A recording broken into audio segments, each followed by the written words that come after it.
দর্শক, আসসালামু আলাইকুম। স্বাগত জানাচ্ছি আমার কথা শুনবার জন্য। মানবাধিকার সংস্থা হিউম্যান রাইটস ওয়াচ এই প্রতিষ্ঠানটি গুমের ঘটনা তদারকিতে ক্ষমতাচ্যুত সাবেক প্রধানমন্ত্রী বাংলাদেশের শেখ হাসিনা এবং কয়েকজন শীর্ষ সামরিক ও বেসামরিক কর্মকর্তার সম্পৃক্ততা খুঁজে পেয়েছে, এমনই একটি রিপোর্ট প্রকাশিত হয়েছে। সংস্থাটি বলছে, শেখ হাসিনা শীর্ষ কর্মকর্তা মেজর জেনারেল অবসরপ্রাপ্ত তারিক আহমেদ সিদ্দিক এবং মেজর জেনারেল জিয়াউল হাসান এছাড়াও পুলিশের ঊর্ধ্বতন কর্মকর্তারা গুমের ঘটনা তদারকিতে যুক্ত ছিলেন।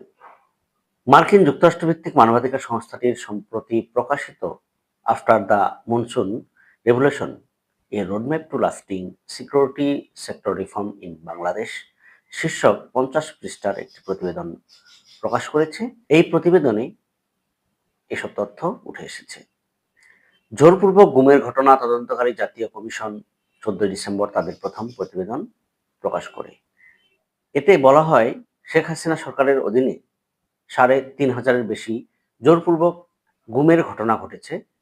HRW বলছে, জোরপূর্বক গুমের সঙ্গে জড়িত কর্মকর্তারা হিউম্যান রাইটস ওয়াচকে বলেছেন, শেখ হাসিনা ও তার সরকারের শীর্ষ ব্যক্তিবর্গ গুম করে রাখার বিষয়ে অবগত ছিলেন।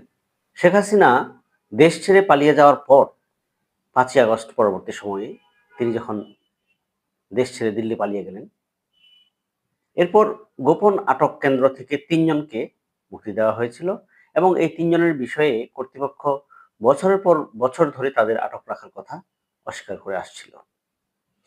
গুম হওয়ার শিকার আইনজীবী মীর আহমদ বিন কাসিম, ডাকনাম তার আরমান, তিনি যুদ্ধাপরাধের অভিযোগে অভিযুক্ত জামায়াতের শীর্ষ নেতা, শীর্ষ ব্যবসায়ী মীর কাসিম আলীর ছেলে। এই আরমান বলেছেন, তাকে যে স্থানে আটক রাখা হয়েছিল সেটি বন্দীদের মৃত্যুর চেয়েও খারাপ অভিজ্ঞতা দেওয়ার জন্য নিখুঁতভাবে ডিজাইন করা হয়েছিল। 5ই আগস্ট পরবর্তী সময়ে তাকে মুক্তি দেওয়া হয়েছে এবং এই আরমান তার বাবার মামলা পরিচালনা করতেন। তার বাবার পক্ষের আইনজীবী হিসেবে নিযুক্ত ছিলেন তিনি। ন্যাশনাল ডিঅ্যাপিয়ারেন্সের প্রতিবেদনে বলা হয়েছে, নির্যাতনের ধরন শুধু পদ্ধতিগত নয়, বরং প্রাতিষ্ঠানিকও ছিল। HW তাদের প্রতিবেদনে বলেছে, বিচার বহির্ভূত হত্যাকাণ্ড, নির্যাতন ও জোরপূর্বক গুমের জন্য দায়ী পুলিশ ও সামরিক কর্মকর্তাদের সমন্বয়ে গঠিত সন্ত্রাসবিরোধী unit rapid action battalion RAB ভেঙে দিতে সরকারের জাতীয় তদন্ত কমিশনের সুপারিশ অনুযায়ী কাজ করা উচিত। এই প্রতিবেদনের বিষয়ে HRW বলছে, র্যাব প্রধান AKM শহীদুর রহমান ইউনিটের গোপন ডিটেনশন সেন্টারের কথা স্বীকার করেছেন এবং বলেছেন যে অন্তর্বর্তী সরকার ইউনিটটি ভেঙে দিতে চাইলে র্যাব সিদ্ধান্ত মেনে নেবে। বাংলাদেশে বিভেদমূলক রাজনীতির দীর্ঘ ইতিহাস রয়েছে, যা আইন প্রয়োগকারী সংস্থার মধ্যে ঢুকে যেতে পারে। উল্লেখ করে HRW বলেছে, অন্তর্বর্তীকালীন সরকারের উচিত আটক করে রাখার সকল স্থান অবশ্যই পরিদর্শন করার, কর্তৃত্ব সহ আইন প্রয়োগের উপর জাতীয় মানবাধিকার কমিশনের মাধ্যমে সহ স্বাধীন বেসামরিক তদারকি প্রতিষ্ঠা করা। এছাড়া বাহিনীর ক্ষমতা ব্যবহারের ক্ষেত্রে আন্তর্জাতিক মানদণ্ড প্রয়োগ করা উচিত, যাতে সুস্পষ্ট হয় যে নিরাপত্তা বাহিনীর কোনো সদস্য আইন লঙ্ঘন করলে তাকে দায়ী করা হবে। দর্শক, আপনারা জানেন 5ই আগস্ট ঐতিহাসিক এক ছাত্র বিপ্লবের পর সেদিনই সাবেক প্রধানমন্ত্রী স্বৈরাচার ফ্যাসিস্ট খ্যাত শেখ হাসিনা দেশ ছেড়ে ভারতে পাড়ি জমিয়েছেন এবং তৎকালীন ক্ষমতাসীন সরকারের মন্ত্রী এমপি থেকে শুরু করে ক্ষমতাসীন দলের রাজনৈতিক নেতৃবৃন্দ তারা লুকিয়ে আছেন, অনেকেই ভিন দেশে পাড়ি জমিয়েছেন।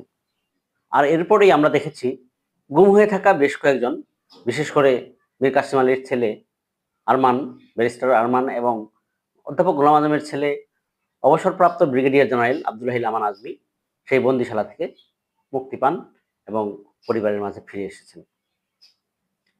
গত 15 বছর আওয়ামী লীগ শাসনের 15 বছরে এরকম শত শত হাজার হাজার গুম খুনের শিকার হয়েছেন, গুমের শিকার হয়েছেন, যাদের খবর, যাদের খোঁজ এখনো পাওয়া যায়নি। তারা বেঁচে আছেন নাকি মারা গেছেন, পরিবার তাদের অপেক্ষায় কিন্তু এখনো বসে আছেন। ঠিক এরকম একটি সময়ে হিউম্যান রাইটস ওয়াচ যে প্রতিবেদনটি দিয়েছে, সেই প্রতিবেদন অনুযায়ী বলা হচ্ছে যে শেখ হাসিনা এবং শীর্ষ কয়েকজন কর্মকর্তা সরাসরি এই গুমের সাথে জড়িত ছিলেন। সেটাই যদি সত্যি হয় তাহলে অবশ্যই তাদের বিচার হওয়া উচিত এবং তাদের বিচারের আওতায় আনা উচিত।